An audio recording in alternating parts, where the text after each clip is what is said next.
Muy buenas tardes a todos nuestros invitados. Bienvenidos a la plataforma virtual de la Unión Industrial del Estado de México, al Consultorio Médico Empresarial, un servicio permanente para las empresas socias UNIDEM, todos los martes de 12 a 1 de la tarde vía Zoom, con un tema distinto cada martes. Hoy, 22 de septiembre, en este cuarto encuentro del Consultorio Médico Empresarial, tendremos el tema la obesidad y el COVID-19. Para ello, les pedimos a todos nuestros asistentes poder tener su micrófono cerrado durante la conferencia.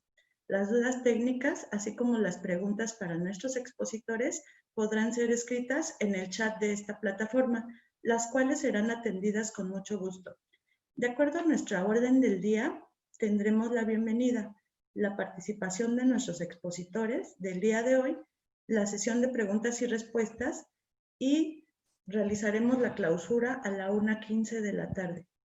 Gracias a nuestra mesa directiva de la Unión Industrial del Estado de México, Conservas La Costeña, Grupo Jumex, Envases Jalostoc, Envases Cuevas y Restaurante La Mansión. A los presidentes de las diferentes comisiones, equipo de staff de UNIDEM y a todas las empresas socias de la Unión Industrial del Estado de México que hoy nos acompañan. Este formato de conferencias cortas es un servicio permanente creado y a petición de ustedes.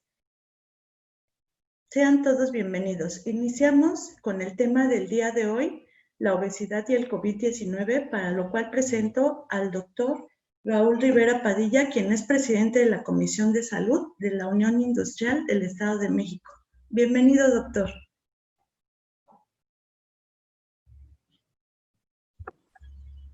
Hola, ¿qué tal? ¿Cómo están? Buenos días. Hablo ahorita, por el momento, a nombre del doctor Raúl, porque tiene un problema técnico, pero ahorita en unos momentos se conecta. Y adelante, doctor, bienvenido. Doctor Emanuel. Bueno, vamos a iniciar con la sesión del día de hoy, con el tema de obesidad. Nada más proyectamos.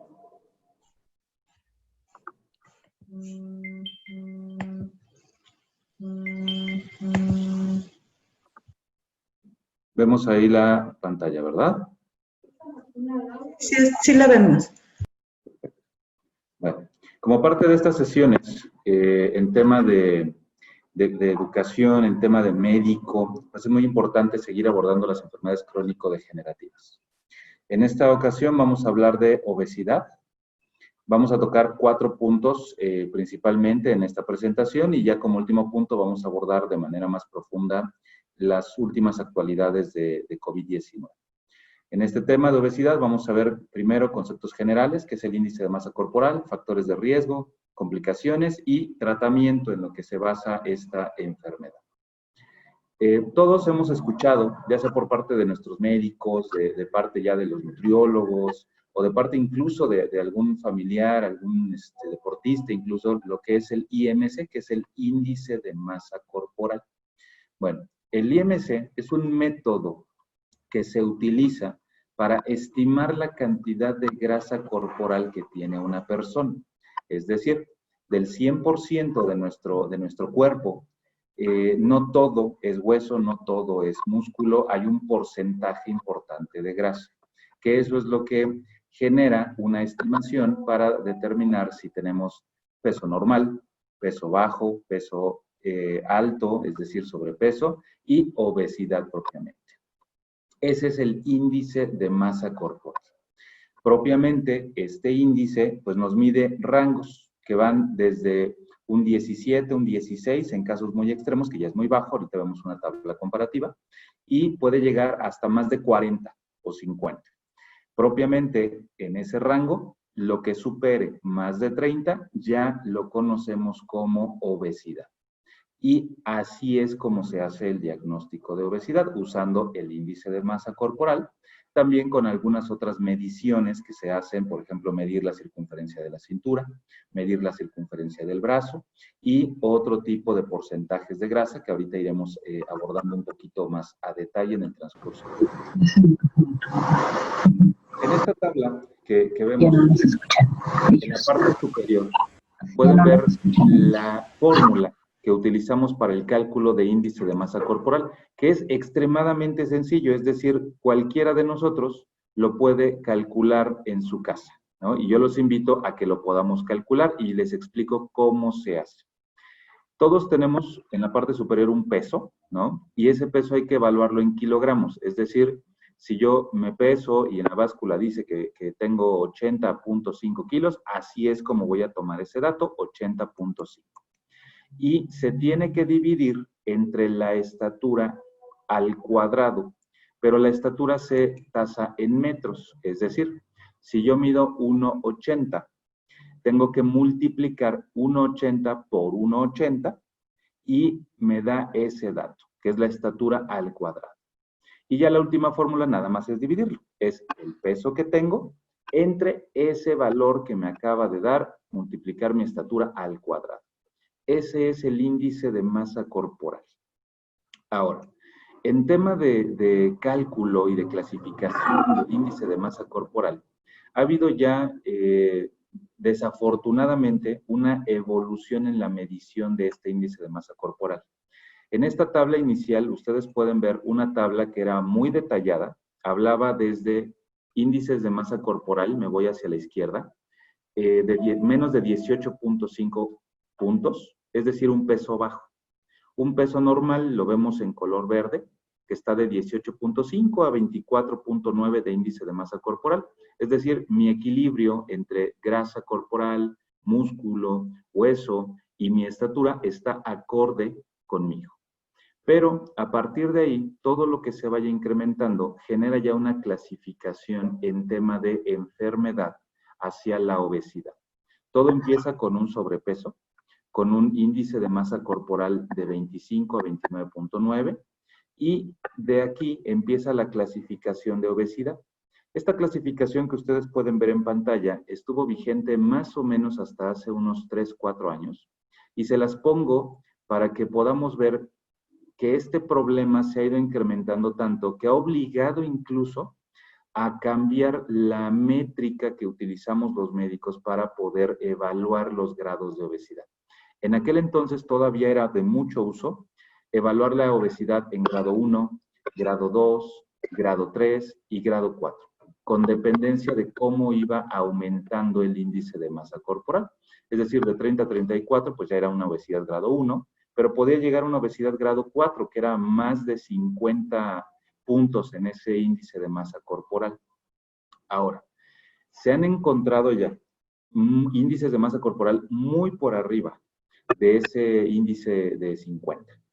Lo que ha obligado a que no podemos tener una obesidad ya grado 5, 6, 7 y lo que sea necesario. Es por eso que se sintetiza la clasificación a esta que podemos notar. Es decir, el peso bajo se mantiene en una clasificación que tampoco es adecuado, tiene un peso ideal de 18.5 a 24.9. El sobrepeso queda prácticamente igual, 25 a 29.9. Después viene la obesidad como tal, 30 a 34.9. Pero se quitan todas esas clasificaciones de obesidad grado 1, 2, 3 y 4 y se sustituye por obesidad severa, que va de 35 a 39.9 y se considera ya como obesidad mórbida todo lo que esté por arriba de 40 puntos en ese índice de masa corporal. ¿Por qué? Porque médicamente hablando, índices de masa corporal implican un tratamiento y un seguimiento multidisciplinario para ese paciente, incluso considerar ya tratamientos quirúrgicos si es que es necesario, que ahorita los abordaremos, y prácticamente no habría ningún cambio entre un índice de masa corporal 40, 50 o 60 en algunos casos muy extremos que llegamos a encontrar. Esta es la clasificación que actualmente se ocupa para cualquier persona, ya sea que vayamos al nutriólogo, al médico. Este es nuestra tabla comparativa de índice de masa corporal. Ahorita, previo al ejercicio, yo los invito a que calculen propiamente, cada uno dividan su peso sobre su estatura al cuadrado y encuentren una clasificación en esta tabla para poder saber si mi peso es ideal, si estoy en sobrepeso, estoy en obesidad, porque a partir de ahí es de donde empezamos con los esquemas de seguimiento y tratamiento. Factores de riesgo. Es muy importante comentarles porque hay mucho, pues mucho tabú y mucho estigma ya en el tema de la obesidad. Y clasificamos prácticamente a las personas que tienen obesidad o sobrepeso es que come mucho, es que no se cuida en la alimentación y por eso tiene exceso de peso. Bueno, debo decirles el día de hoy que no es la única causa de sobrepeso, no es la única causa de obesidad. Existen otros factores, además de comer en exceso, que pueden favorecer la obesidad a largo plazo. ¿Cómo cuáles? La edad. A mayor edad, el ser humano tiene cambios hormonales y metabólicos. Es decir, yo gasto más calorías cuando cuando soy adolescente, cuando soy un adulto joven. Mi propio metabolismo, sin hacer ninguna actividad de ejercicio, gasta más calorías. Pero a mayor edad, aunque yo siga con esa misma actividad, mi cuerpo empieza a reducir su nivel de metabolismo y eso hace que se gaste menos energía. Por lo tanto, aunque yo no coma más, seguía comiendo exactamente lo mismo, pero mi gasto calórico disminuye, por lo tanto la edad sí se vuelve un factor para incremento de peso. El sexo, en efecto, las mujeres son más propensas a poder generar sobrepeso u obesidad de manera transitoria en el caso del embarazo, pero también durante la menopausia. ¿Por qué? Porque ese desequilibrio hormonal, esa disminución de ciertas hormonas que favorecen la menopausia, y no digo que sea malo, es un cambio hormonal favorable también para la mujer porque reduce otros riesgos, pero también genera un enlentecimiento metabólico, lo que hace que se favorezca el incremento de peso y a su vez el sobrepeso. La raza también es un determinante. Se ha detectado epidemiológicamente que los hispanos y los afrodescendientes somos más propensos a generar obesidad y sobrepeso. Aquí viene ya el tema alimenticio, los alimentos poco saludables, exceso de grasas, exceso de azúcares, exceso de proporciones de esos alimentos y también los horarios de esos alimentos. Porque yo podría decir, es que yo solo como una vez al día, pero no desayuno, medio como mal, pero ceno demasiado. Ese es un problema que sí o sí va a favorecer un incremento de peso. El sedentarismo es una de las causas principales, no hacer ejercicio, no hacer movilizaciones. Ahorita todo este tema de la pandemia ha obligado a muchos de nosotros a hacer home office, a reducir nuestras actividades. Los gimnasios están cerrados, ya no hay tanta movilización hacia corporativos, hacia empresas, disminuyó bastante. Y eso sí o sí va a incrementar el factor de riesgo para obesidad y sobrepeso. Entonces, hay acciones que tomar, por supuesto que sí, porque si no, a corto plazo, no les hablo de un largo plazo, hablamos de meses, este problema de salud pública, que es la obesidad, se va a incrementar todavía más. Hay factores socioculturales, también a nivel de estudios se ha determinado que la obesidad, el sobrepeso, están directamente relacionados con niveles educativos y económicos bajos. ¿Por qué? Porque los alimentos que también se llegan a consumir, pues van muy directamente a eso. No hay la educación para poder aprender una mejor alimentación y por lo tanto se consume lo que se tiene más a la mano. Y en nuestro país, pues lo que tenemos más a la mano es lo que se vende en todas partes, porque es parte de nuestra cultura alimenticia, que son las cosas fritas, por ejemplo, que pues todos conocemos, ¿no? Factores conductuales, por ejemplo, el alcoholismo, el tabaquismo, también son factores de riesgo para esta enfermedad. Hay factores genéticos de por medio, sí, está comprobado. Hay genes que favorecen el incremento de peso en los seres humanos. Y hay quienes tenemos más activo ese gen, hay quienes no. Y también hay interacción con ciertos medicamentos, es decir, hay medicamentos como los antidepresivos, los corticoides, los anticonvulsivos, algunos otros medicamentos que se usan y deben usarse para otras enfermedades. No digo que generen sobrepeso y obesidad, pero sí favorecen el incremento de peso en estas personas. En esta tabla vemos de manera resumen, no son todas las enfermedades que pueden favorecerse por la obesidad, pero son las más significativas. Las complicaciones de la obesidad. Este tema es muy, muy importante por una razón. Previamente ya hemos tocado pues la diabetes, hemos tocado la hipertensión, pero debo decirles que la obesidad es la enfermedad que favorece o puede detonar más de 40 enfermedades o padecimientos distintos de forma secundaria. Es decir, no es solo tener obesidad, no es solo tener sobrepeso, es las enfermedades que de manera secundaria puedo desencadenar por tener obesidad y sobrepeso. Entre algunas de ellas, evidentemente, están los problemas cardiovasculares, los infartos, la hipertensión, hígado graso, por ejemplo, cálculos biliares.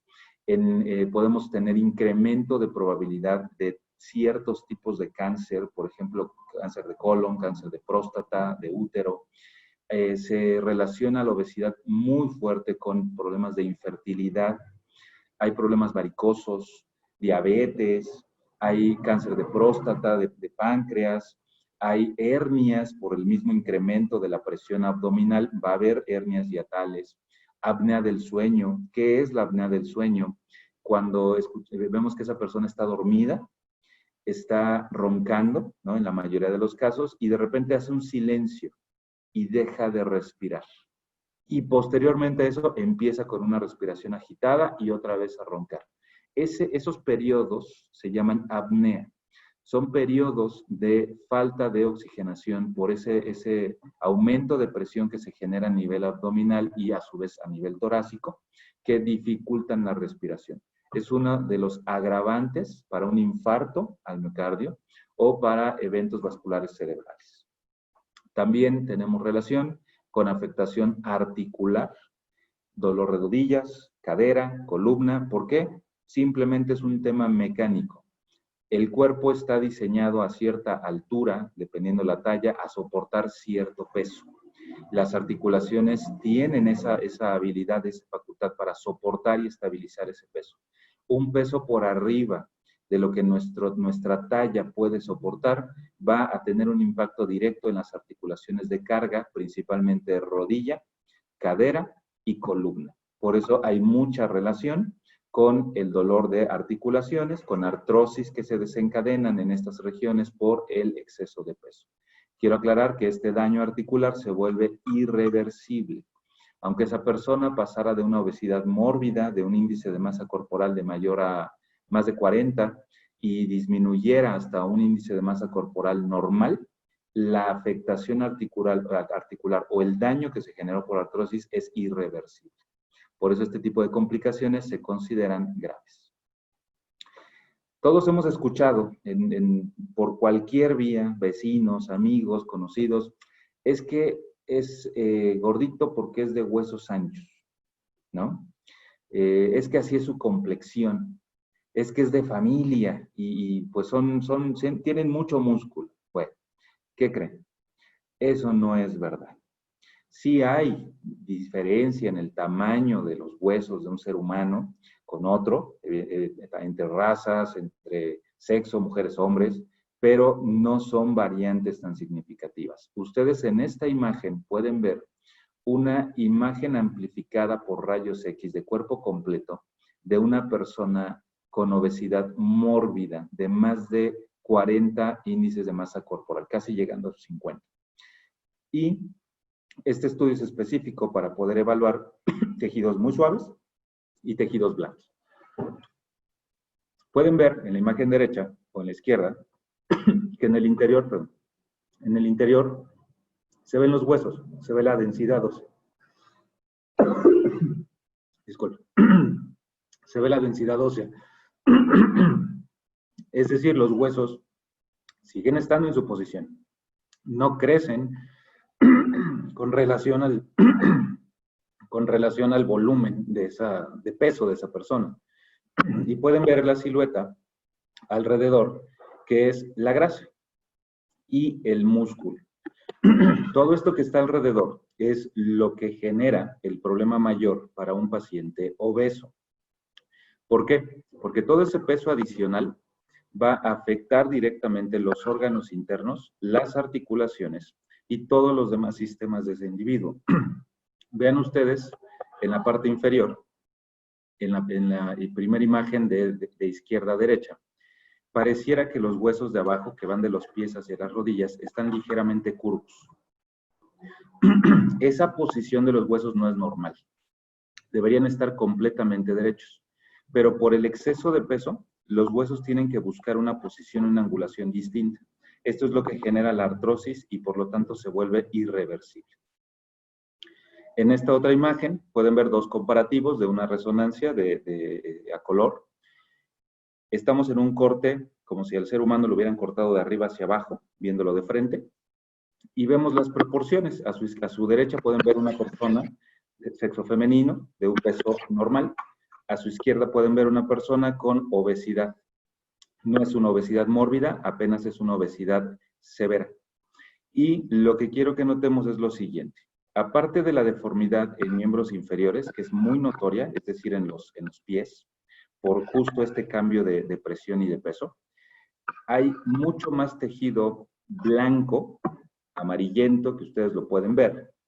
Todo eso es grasa. Y la grasa no solo crece hacia el exterior del cuerpo humano, también se va acumulando hacia el interior. En toda la parte intermedia, donde van los órganos, donde va el corazón, donde van los intestinos, donde van otros órganos como el hígado, ustedes pueden apreciar que hay una tonalidad, un color mucho más amarillento. Todo eso que se ve como un incremento de tamaño es grasa corporal. Y el corazón, ustedes pueden ver que ligeramente pareciera que está más grande.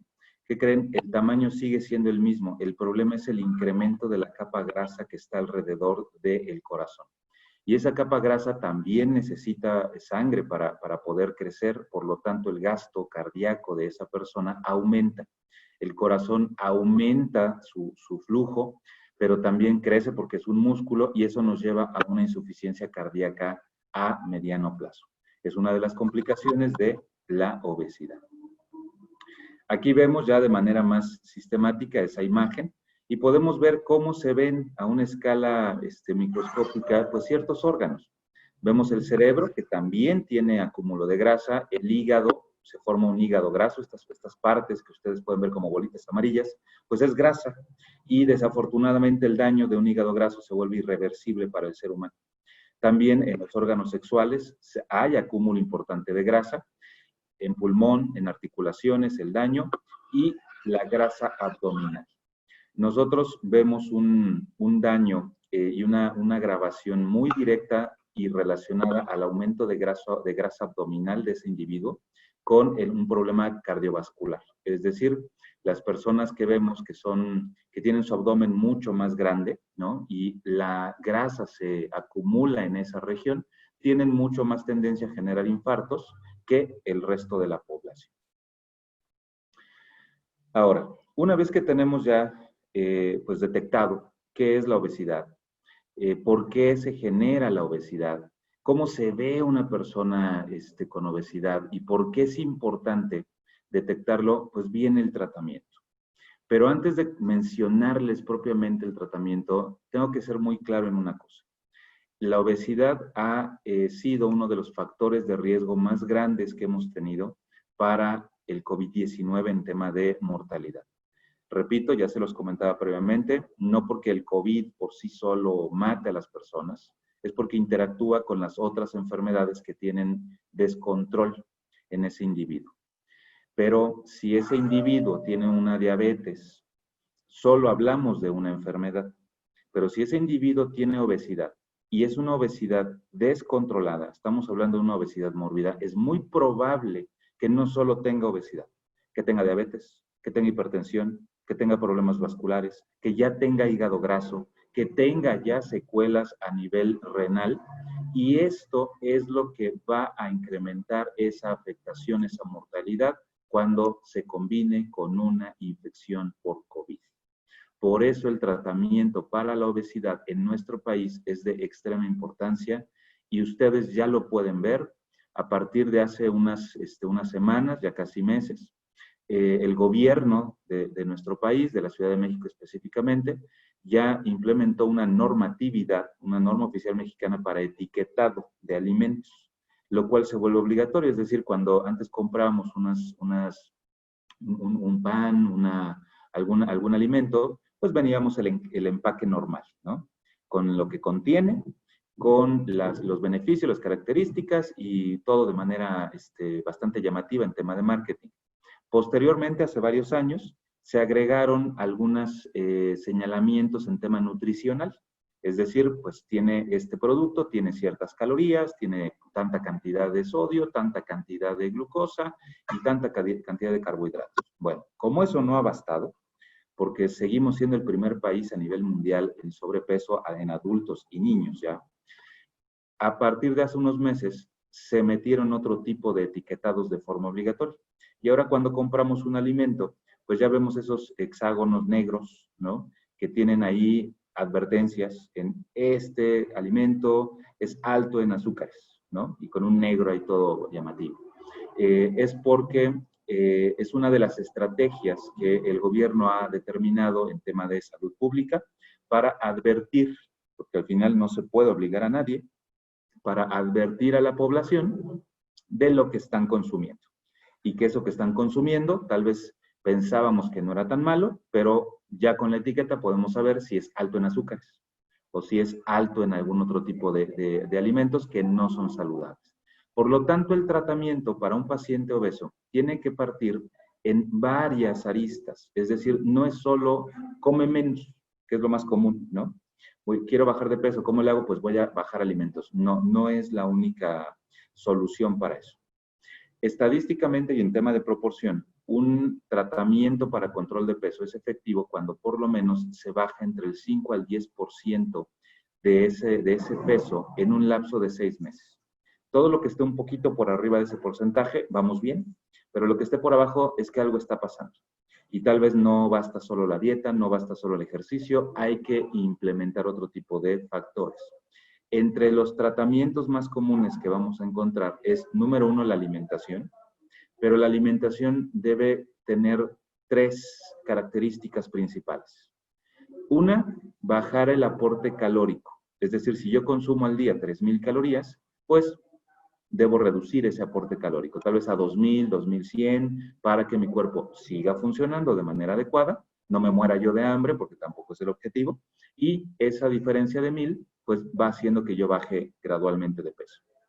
El aumento de alimentos saludables, es decir, comer más vegetales, más verduras, pero en combinación con el resto de los alimentos. Repito, no es privarse de alimentos.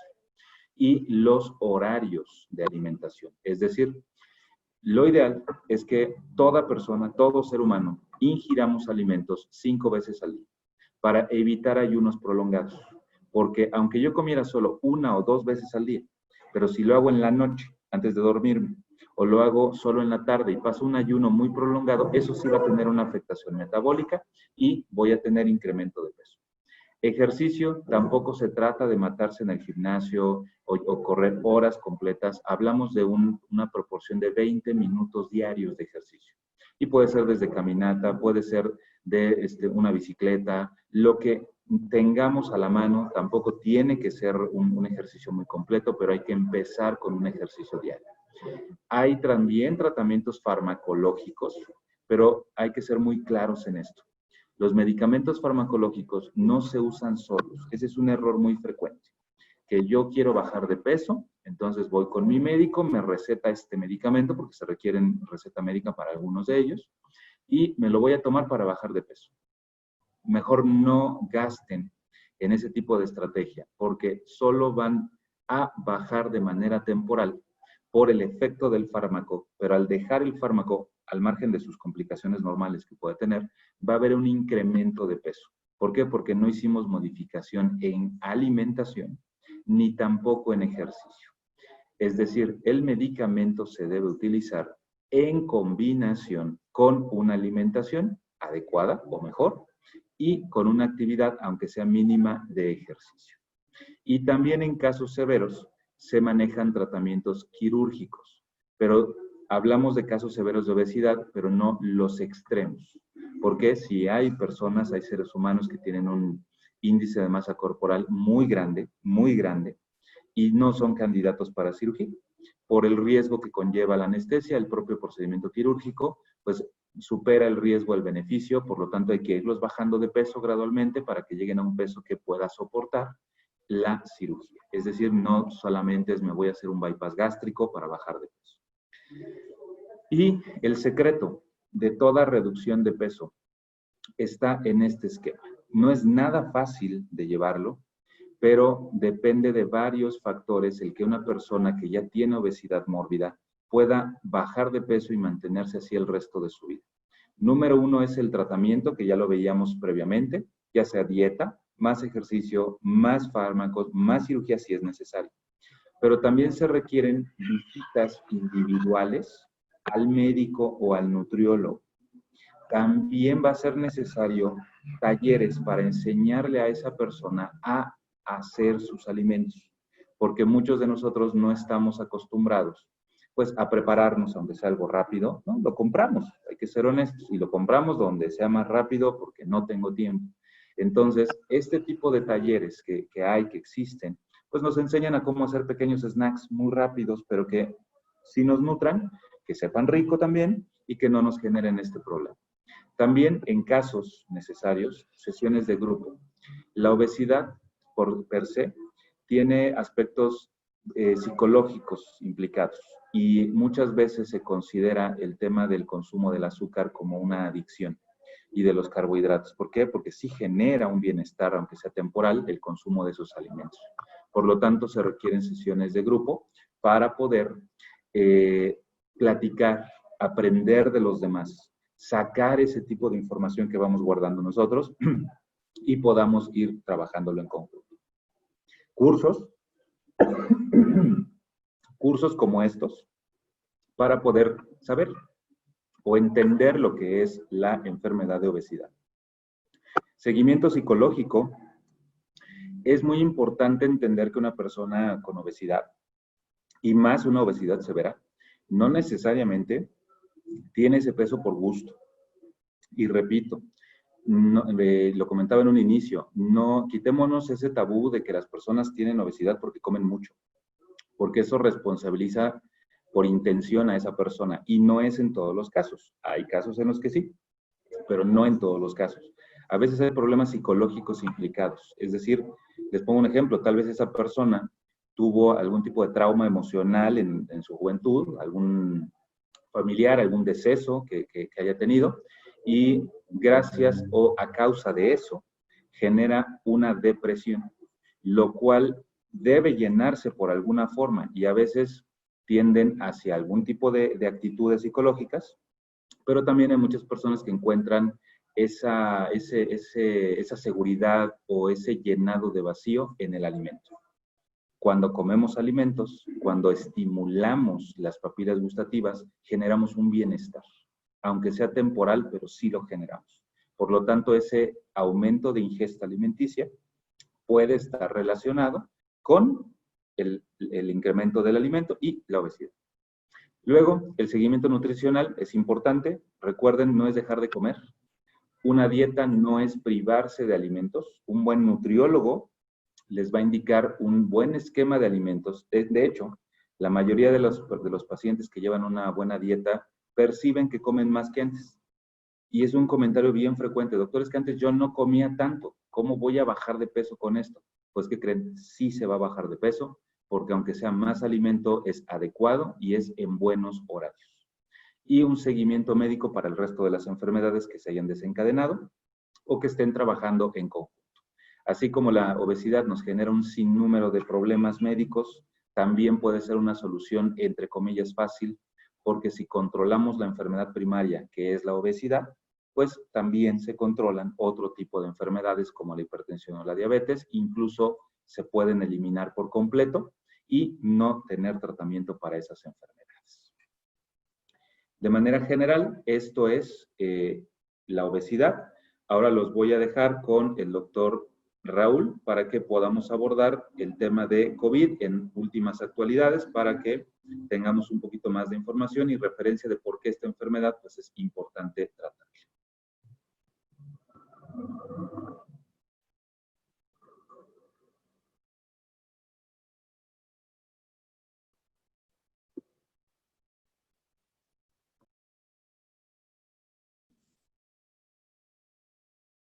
¿Qué tal? Buenas tardes a todos.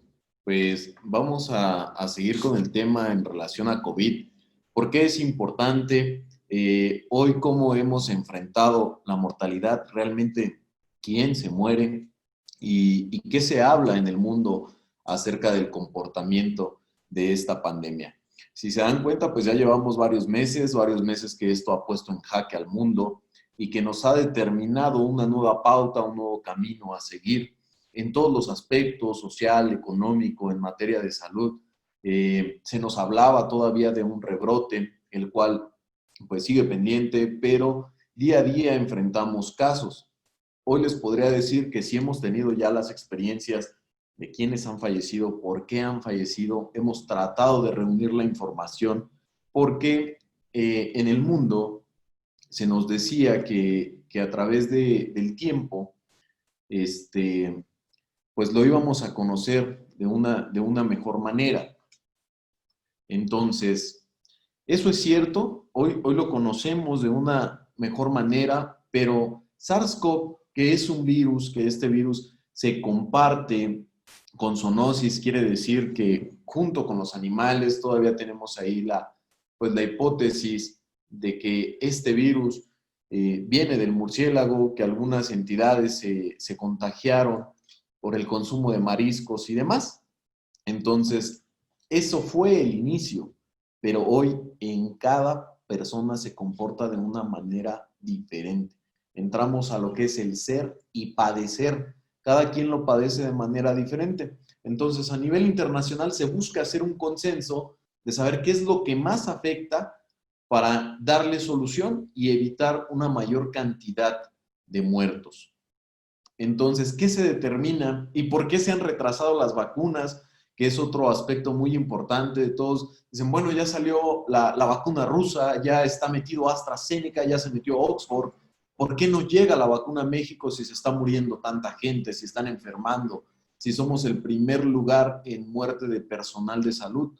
Entonces, la pregunta es eso, ¿por qué no llega? Pues porque aún sigue habiendo variaciones, aún sigue habiendo variantes que no permiten controlar el virus.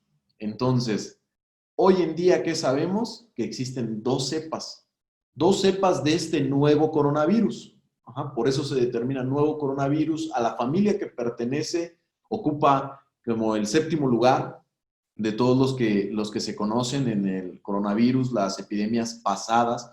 Y digo epidemias porque se controlaron en una región en el oriente, cuando conocimos a MERS-CoV, a SARS-CoV. Entonces ahora este es un SARS-CoV-2, o nuevo coronavirus. Y se habla que cuando se juntan dos pandemias o dos epidemias se llama sindemia. México somos un lugar con epidemia de obesos, con epidemia de hipertensos, con epidemia de diabéticos. Son nuestros índices más altos de mortalidad. Entonces, se llega esta pandemia y nos detona de manera más grave. ¿Por qué? Porque ya sabemos ahora que hay dos tipos. Entonces, de esos dos tipos tenemos el L y el S. ¿Por qué es importante mencionarlo? Porque todos han de haber tenido ya algún contacto, algún conocido o haber escuchado en los medios de comunicación que aplaudimos al paciente que se recupera en el hospital fulano de tal. Gracias médicos por esto, gracias personal de enfermería, gracias personal de intendencia por estar apoyando en esta contingencia. Pero también vemos los desenlaces fatales que dicen, llegó en urgencias y no podía pasar, no lo atendían, bajó la saturación de oxígeno, lo único que pedíamos era que tuviera oxígeno y se nos murió en la puerta. Sí, también suceden esos casos. ¿Por qué suceden? Si a lo mejor tenemos que fueron familiares o fue una unión familiar en donde se contagiaron, ¿por qué uno es tan grave y por qué otro no? Bueno, porque entran variantes predisponentes. Entonces, uno padecía obesidad, otro tenía hipertensión, otro tenía diabetes, el otro era joven, tenía alcoholismo, no tenía drogadicción, no había tabaquismo y demás. Entonces, su sistema inmunológico estaba alerta para poderse presentar ante dicha situación. Pero la otra persona no. ¿Por qué? Porque a veces el sentirse tan cansado lo relacionan con una situación común, pues, trabajé mucho. O el sentir que tienen hipersomnio, o sea, que en la mañana no se pueden levantar, dicen, bueno, pues estoy cansado. No, el cerebro te está diciendo algo está pasando que requiere atención. Y ese es el primer punto de los que abordó el doctor Emanuel, donde nos dice, pon horarios en tu alimentación, modifica tus hábitos, cumple con la cantidad de energía que necesitas ingresar, que son tus kilocalorías, de acuerdo a la actividad que tienes. Nadie de ustedes pensaría echarle 100 pesos de gasolina al carro y llegar de aquí a Ciudad Juárez. Prácticamente nadie lo haría porque sabría que no le alcanza el combustible. Entonces, eso es lo mismo. Pero tu cuerpo es más sabio. Tu cuerpo, si no le ingresas el combustible, empieza a hacer autoconsumo. Se empieza a comer. Entonces, en las etapas iniciales, pues empieza a sacar de los carbohidratos. Primero son carbohidratos, después empieza a sacar de las grasas. Ajá. Y después empieza a sacarte del músculo. Entonces, si empieza a quitarte del músculo, tienes un problema grave. ¿Por qué? Porque te estás autoconsumiendo. Entonces, no vas a tener fuerza. Vas a hacer un mínimo esfuerzo de cargar algo y te vas a sentir agotado. Entonces, ¿por qué? Porque ni siquiera estás cumpliendo con la cantidad de proteína que sucede. Ahora bien, te pongo el escenario. Estás bajo esa situación de estrés laboral, de esta situación ahorita a lo mejor hasta desempleado o buscando múltiples alternativas por tu situación social, económica. Para comer no tienes tiempo, estás bastante estresado y llega un familiar a visitarte creyendo que no pasa nada o no tiene las medidas adecuadas y te contagia de SARS-CoV tipo L. Tú no vas a saber si es tipo L o es tipo S, sino ¿qué es lo que va a pasar? Pues que estás contrayendo el más agresivo. Tu cuerpo no está preparado para un evento tan fuerte y te va a llevar a una resolución grave. Aún no es momento, evita reuniones, usa cubrebocas, lava tus manos continuamente. ¿Cómo se deben de lavar las manos? Voltéense a ver todos cómo tienen las uñas. Yo sé que muchos muy limpias.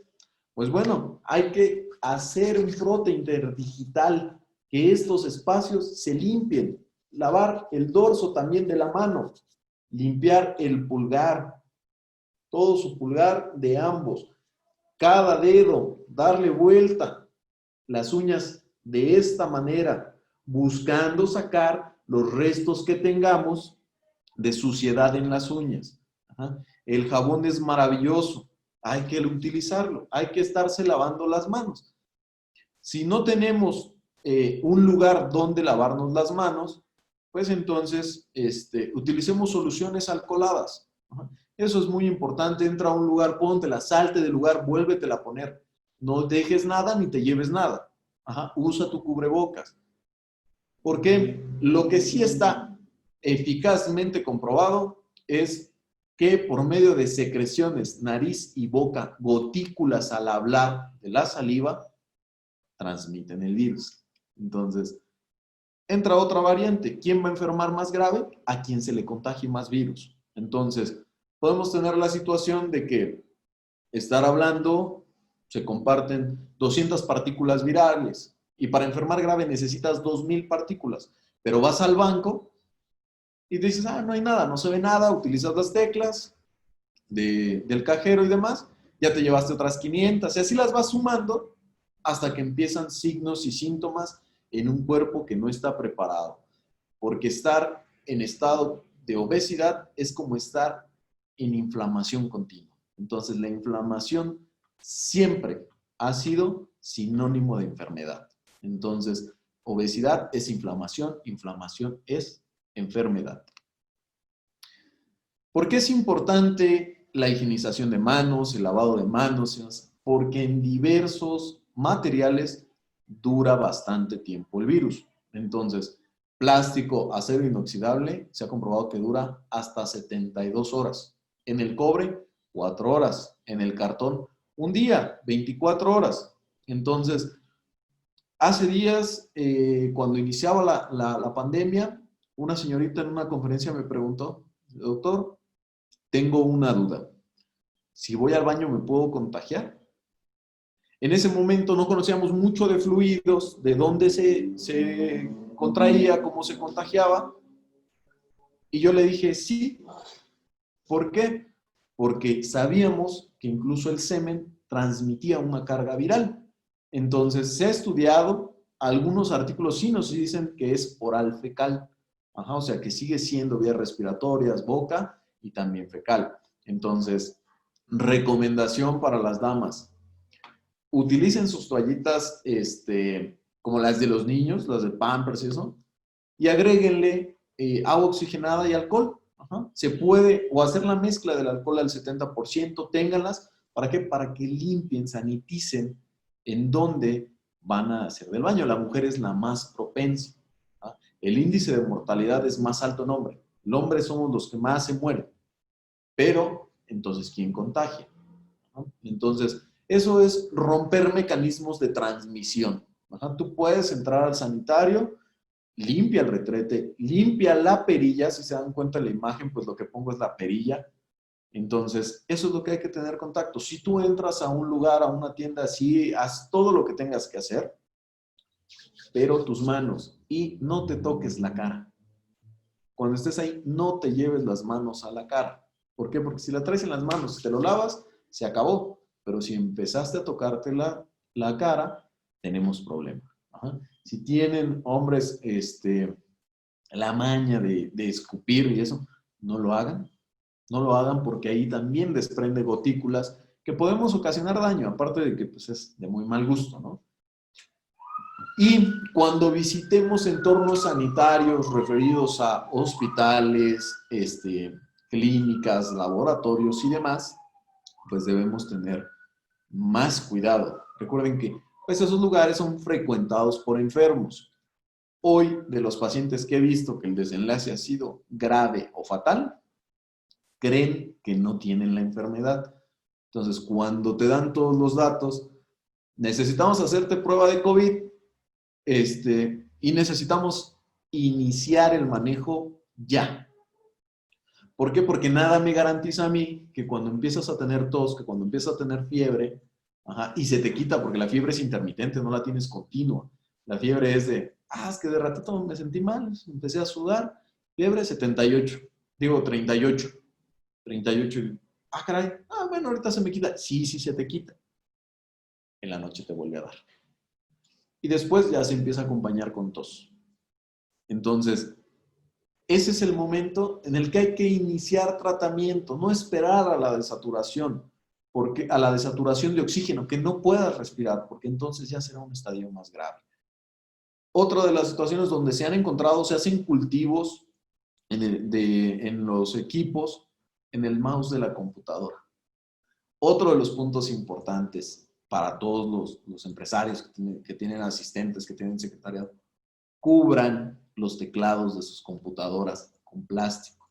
Es más fácil que le rocien el sanitizante, limpien, desinfecten y no estén achurrando el virus y llevándoselo en las manos, incluyéndolo en las uñas, y después están nerviosos y se muerden las uñas. Ya le pusiste COVID a tu faringe. Entonces, con certeza, ¿en dónde se ha detectado? En el tejido placentario. Entonces, sí hay una comunicación. Ese es el siguiente punto que se va a abordar, el embarazo y COVID. ¿Cómo lo debemos de atender? ¿Cómo lo debemos de tratar? En el líquido seminal también hay COVID. En las lágrimas se ha encontrado. Por eso, en entornos que son hospitales, clínicas y demás, se pide la protección a los ojos. Ajá. Porque se detectó que generaba enrojecimiento del ojo, inflamación, conjuntivitis. Entonces, se comprobó que la lágrima lo tiene y también la saliva. ¿Qué es lo que sucede una vez que se contrae el virus? Su zona de replicación son las vías respiratorias altas, nariz, faringe. Ahí empieza a replicarse. Por eso empieza con un garraspeo. Eso es importante. Ajá. Siento la garganta rara. Pero no creo que sea porque ayer me tomé una Coca-Cola con hielo bien fría. Pues no, hay que tener cuidado. Ajá. Y más ahorita en temporadas de frío, en temporadas que el clima no nos está apoyando. ¿Por qué? Porque si bien está entrando influenza o ya está influenza, también está dengue. Característicamente la Ciudad de México y el estado no son característicos en dengue, siguen siendo enfermedades tropicales, pero sí he tenido en estas fechas pacientes de dengue. Ajá, hay pacientes que vienen de, pues es que pues era cuarentena, entonces pues fuimos a Huatulco. Entonces llegan con dolor insoportable, llegan a las clínicas y no, usted se ve muy mal, es COVID. Entonces hacemos estudios de sangre y ¿a dónde fue? A Huatulco. ¿O dónde fue? Michoacán, al Bajío, y encontramos dengue. Entonces, dengue, influenza, COVID, pues es un acertijo descifrarlos. Entonces, ¿qué es lo que tengo que hacer? Proteger al cuerpo. Proteger al cuerpo, la mejor inversión pues siempre va a ser la salud. Entonces, después de que tú ya lo llevaste de tus manos, ya te dieron unas gotículas y demás, se va a replicar en tu faringe. Y es el momento en el que la faringe la vas a sentir rara. Y tus síntomas van a ser leves. Tus síntomas pueden presentarse tos, puede presentarse dolor de cabeza, fiebre intermitente, dolor corporal, dolor en las articulaciones y de ahí no pasar. Se me quita y regresa, se me quita y regresa. Es más, no tomo nada y se me quita, pero después regresa. Eso indica, pues, que estamos teniendo una replicación viral. O sea, el virus empieza a crecer dentro de tu organismo hasta que lo debilita y empieza a dar manifestaciones diferentes. Entonces, la enfermedad leve, ¿cómo se presenta? Estos son los casos que conocemos. Bueno, tuvo fiebre, esto, le hicieron la prueba, salió positivo, pero no pasó a más. No pasó a más porque el cuerpo estaba en condiciones de luchar y la carga viral fue baja o se interceptó la replicación viral y no siguió avanzando el virus. Ganó el cuerpo, ganaron las defensas del cuerpo. Entonces, ¿cómo lo vamos a presentar? Fiebre intermitente, tos, me siento cansado, estoy muy fatigado, que no corresponda con mi actividad física. O si lo que venía haciendo antes hoy me cansa de manera extenuante, poner atención. Falta de apetito, hoy no tengo hambre, no se me antoja la comida. Dolor muscular. Y otros más característicos es cuando dicen, ya perdí el olfato, no huelo, no tengo sabor. Pero no son los únicos. Hay síntomas atípicos, hay síntomas que me dio diarrea. Bueno, seguro fueron los tacos que me comí, porque no había comido ese lugar. Sí, me dio diarrea. No, es es una manifestación no de vías respiratorias, es una manifestación gastrointestinal. Puede haber vómitos, puede haber náusea. ¿Con quién tener cuidado? Con el adulto mayor. ¿Por qué?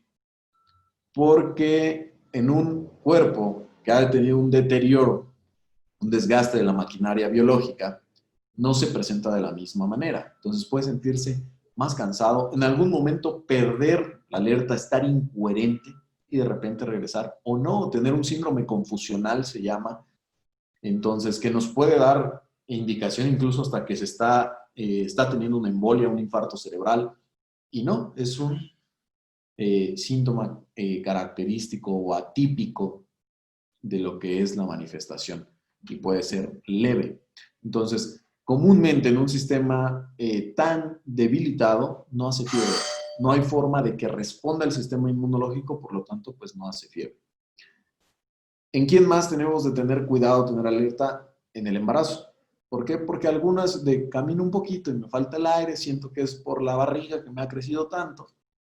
Pues sí, hay que tener cuidado, que no empiecen a darnos otras características. Entonces eso debe estar en revisión muy continua para saber o detectarlo. Incluso hoy por regla tenemos mujeres que están embarazadas, va a ser parto, va a ser cesárea, estamos obligados a hacer prueba de COVID. Entonces hacemos su prueba de COVID. ¿Por qué? Porque me interesa que la mamá no lo tenga, para que no haya problema del hijo al nacer y el cuidador. El cuidador también, si es la pareja, si es la mamá, el cuidador también lo checo, porque comúnmente dicen, voy a ayudarle a mi hija que acaba de tener su bebé. Sí, lo checamos y no hay visitas. No hay visitas porque si alguien le lleva partículas de virus al producto, al neonato, al bebé, lo lo agrava, y tenemos una mujer convaleciente. Una mujer que, imagínense, o sea, es una cirugía grande, ajá, o se somete el cuerpo a demasiado estrés y aparte le llevas virus, el resultado es fatal. La enfermedad moderada, ¿por qué la denominamos moderada? Bueno, porque hoy en día nos dicen, empiezas a tener síntomas de COVID, automáticamente estamos nosotros pidiendo placas de rayos X, si es posible hacer la prueba de PCR, hacemos el PCR e iniciamos un manejo temprano de la enfermedad. ¿Para qué? Para que no evolucione a un esquema grave.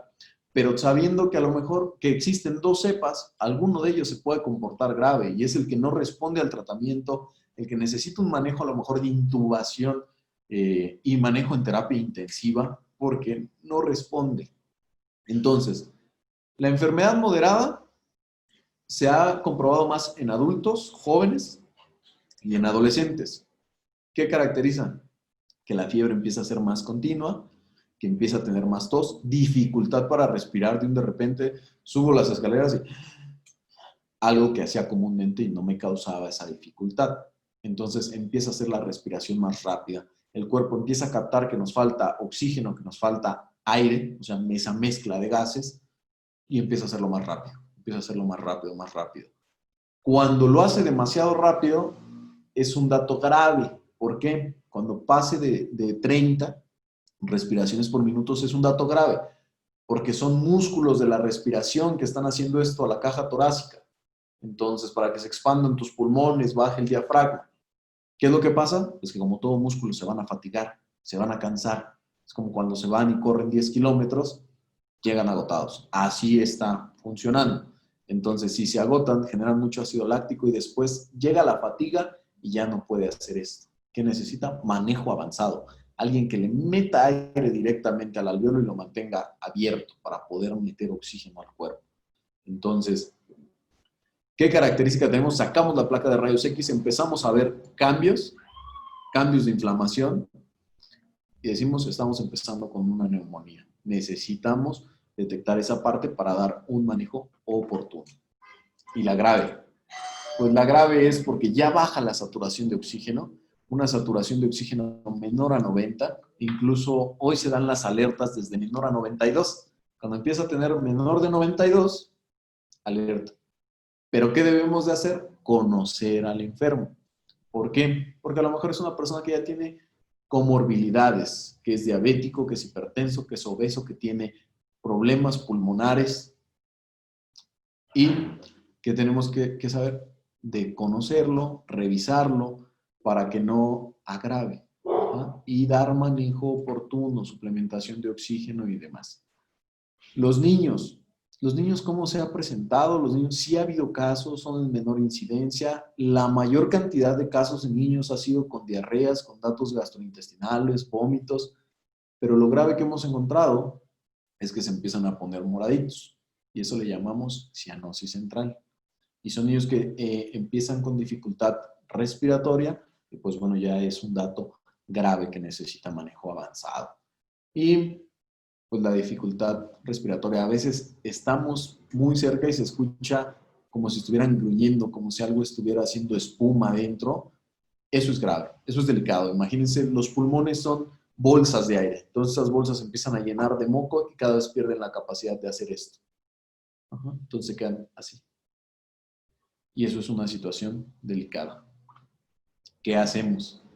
Después de todas las consideraciones de obesidad y demás, pues creo que se nos genera un mundo así de, no, es bien complejo, es bien difícil. Yo mejor sigo sentado en mi computadora sin hacer nada, esperando que llegue la señora de las gorditas, se las pido por WhatsApp y que me las lleve. Ajá.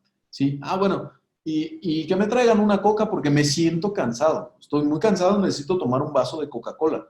Y con eso me voy a alivianar y voy a seguir echándole ganas. Voy a defender mi trabajo. Pues no, eso no funciona.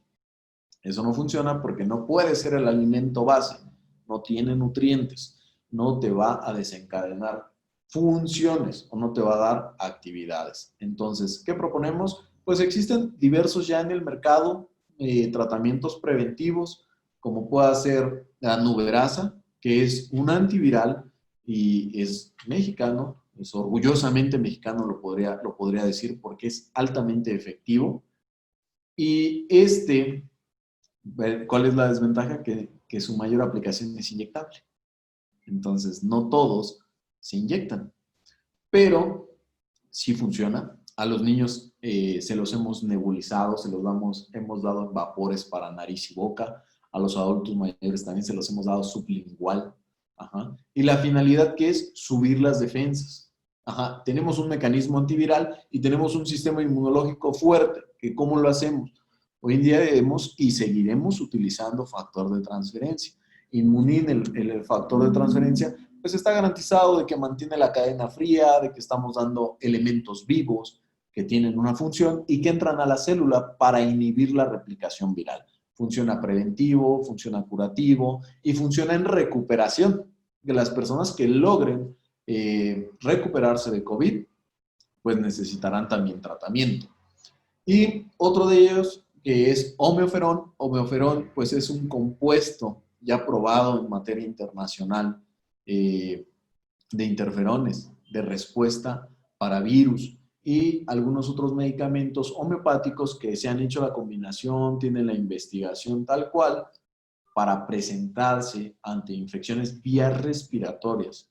¿Por qué? Porque se puede complicar. Un caso viral se puede complicar con una enfermedad bacteriana y agregar inflamación, secreción de moco, se congestiona todo y pues bueno, se reduce la capacidad de respuesta del cuerpo. Muy bien, pues bueno, siguen siendo nuestros servicios. Aquí con UNIDEM, pues seguimos trabajando en proyectos en materia de salud con UNIDEM. Entonces, la idea era hacer una base también con atención médica de urgencia para los socios UNIDEM, para que quien se presente con alguna situación, pues tengamos un tiempo corto de respuesta y un buen manejo, un manejo adecuado. Entonces, de traslado al hospital, si es un alto ejecutivo, que nos indique cómo está su sistema de salud, si es un trabajador que está en situación de urgencia o tenemos duda, o el equipo médico que atiende a la empresa nos tiene alguna situación, entonces poderlo trasladar, dar un manejo oportuno y pues la probabilidad de vida sea más alta, sea mucho mejor que esperar a que se complique. Y digo que se complique porque nadie cree que necesita un sistema de urgencia hasta que verdaderamente está en la situación. Entonces ya hemos tenido casos de que dicen, es que ya le hablé a la ambulancia y no llega. Entonces, ¿cuánto tiempo lleva así? No, pues ya llevamos 40 minutos. Y haces otra hora de traslado al hospital. Entonces, si a lo mejor la sintomatología empezó hace más de una hora, cuando tú tenías 60 minutos para resolver el caso, lo que conocemos como la hora dorada. Tenías 60 minutos porque se estaba infartando. Ahora imagínense que no puede respirar. Yo creo que todos han ido a alguna alberca y de repente haces un bucito y no puedes respirar. Entonces, imagínense cuánto tiempo puede quedarse tu cerebro sin oxígeno, tu corazón sin oxígeno y no tienes un manejo adecuado. No tienes un manejo que llegue. Te dicen, no tengo ambulancias. Bueno, es más, el hospital receptor está colapsado, está lleno de enfermos y tú dejaste a tu paciente sin oxígeno. Ese tiempo fue vital. Y ese tiempo que no tuviste el adecuado manejo, hoy sí es sancionable. Hoy sí llega Protección Civil, hoy sí llega COFPRISEM y sí dice, ¿cuál es tu manejo? Enséñame tu carpeta. Y si no lo tienes, aparte de toda la cuestión normativa y demás, pues cada vez se va a hacer menos exquisita tu empresa porque no va a estar protegiendo a la mano de obra, al personal capacitado, al personal calificado para desempeñar sus funciones. Pues bueno, agradecemos su tiempo, estamos dispuestos para sus preguntas, sus dudas. Vamos a seguir orientándolos a todos los que quieran, los que así decidan que entren a estas conferencias.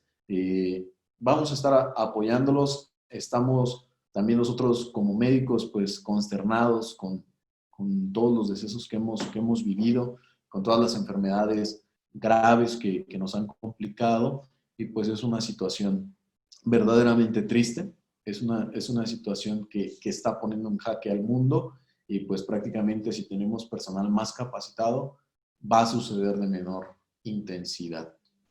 Muchas gracias. Muchas gracias, doctor. Me parece que en el chat también estuvieron contestando algunas de las dudas que se manifestaron. Sin embargo, si tienen alguna otra, pueden escribirlas y con gusto se van a contestar en el discurso de ahorita, de unos avisos que les vamos a entregar. Agradecemos mucho a los doctores Emanuel López y Raúl Rivera, integrantes de la Comisión de Salud de la Unión Industrial del Estado de México, por este excelente trabajo de investigación, información y recomendaciones que hoy nos brindaron. Acompáñenos los doctores al final de la sesión para que reciban, por favor, su reconocimiento. Y los esperamos a todos las empresas que hoy nos acompañan el próximo martes 29 de septiembre en punto de las 12, ya que en el formato del consultorio médico empresarial tendremos como tema principal el embarazo y el COVID-19, como nos comentó el doctor. Un tema muy interesante y necesario. Recuerden que el consultorio médico empresarial es un servicio permanente de todos los martes, creado especialmente para las empresas, en donde veremos temas normativos y los relacionados con la salud. Como nos comentó el doctor Rivera, les invitamos también a utilizar el servicio de emergencias a través de las ambulancias. Pueden comunicarse con nosotros, con UNIDEM, con el doctor, de igual manera para que puedan estar integrados en ese sistema de ambulancias y urgencias. Los invitamos también a nuestra próxima conferencia que tendremos el día de mañana, miércoles 23. El tema es Sistema de Pensiones en México, a cargo de expertos en la materia. No se lo pierdan. Mañana iniciamos a las 12 del día vía Zoom y los esperamos con mucho gusto. La invitación ya se encuentra en las redes sociales de la Unión Industrial del Estado de México. Asimismo, les informamos que si algún asistente desea solicitar su constancia de asistencia de los eventos empresariales a los que nos han acompañado, con gusto pueden solicitarlo a su gerente UNIDEM de su zona. Queremos agradecer a los más de 128 asistentes que nos acompañaron este día. El evento fue transmitido de manera simultánea por 3 plataformas, vía Zoom, Microsoft Teams y Facebook Live. Agradezco a mi compañero, el ingeniero Jesús Troya, que esté coordinando estos trabajos para que tengamos en las 3 plataformas la transmisión simultánea. La unión hace la fuerza. Sigamos atendiendo las recomendaciones de nuestras autoridades de la salud. Para mí es un gusto presentar y finalizar esta reunión del consultorio médico. Queremos saludar al doctor Alberto Sansón, quien es titular del Departamento Médico de la empresa Fábrica de Jabón La Corona, empresa integrante del Consejo Directivo de la Unión Industrial del Estado de México, quien nos realizará el agradecimiento a los doctores, la entrega del reconocimiento y la clausura de este evento. Adelante, doctor. Gracias, Angélica. Pues a tus órdenes, como siempre. Gracias. Igualmente. Le voy a dar lectura al reconocimiento. Dice UNIDEM, Unión Industrial del Estado de México, le expide un reconocimiento al doctor Raúl Rivera Padilla, integrante de la Comisión de Salud de la UNIDEM, por su destacada participación como expositor de la conferencia en línea Obesidad y el COVID, con duración de 1 hora. Su apoyo invaluable contribuye a engrandecer al sector industrial del Estado de México. Estado de México a 22 de septiembre del 2020. La unión hace la fuerza. Firma maestro Francisco José Cuevas Dobarganes, director general de la Unión Industrial del Estado de México. Paso al siguiente. Dice, Unión Industrial del Estado de México les pide un reconocimiento al doctor Emanuel López Delgado, integrante de la Comisión de Salud de la UNIDEM, por su destacada participación como expositor de la conferencia en línea Obesidad y el COVID, con duración de 1 hora. Su apoyo invaluable contribuye a engrandecer al sector industrial del Estado de México. Estado de México a 22 de septiembre del 2020. La unión hace la fuerza y firma el maestro Francisco José Cuevas Dobarganes, director general. Felicidades, felicidades a los expositores. Aprovecho la oportunidad que me da Angélica. La felicito por su dinamismo y por su liderazgo.